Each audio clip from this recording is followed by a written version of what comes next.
Bonjour mesdames et messieurs, heureuse de vous retrouver sur notre plateau. Voici les informations du 4 février 2025.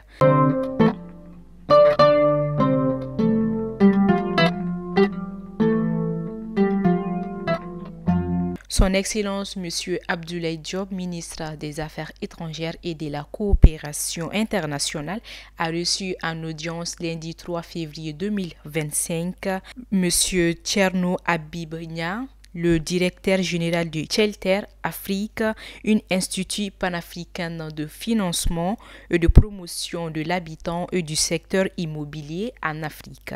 Lors de cette rencontre, les échanges ont porté sur le renforcement du partenariat avec le Mali, y compris le volet de financement des projets immobiliers, l'augmentation du capital social de l'Institut ainsi que de son cadre juridique de coopération avec notre pays.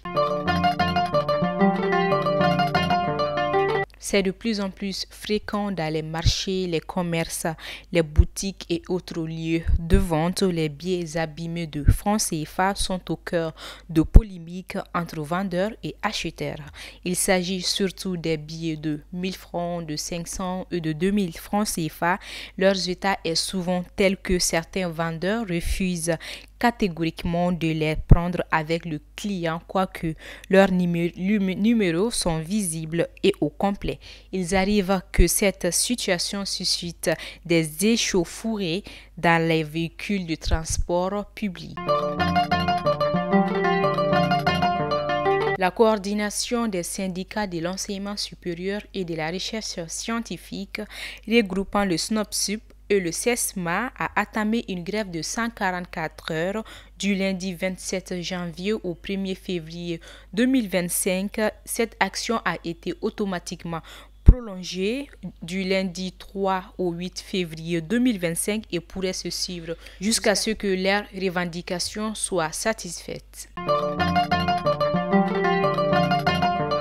Dans un communiqué publié, la Communauté économique des États de l'Afrique de l'Ouest, la CEDEAO, a annoncé le maintien d'une zone de libre-échange avec les pays membres de l'Alliance des États du Sahel, le Mali, le Niger et le Burkina Faso.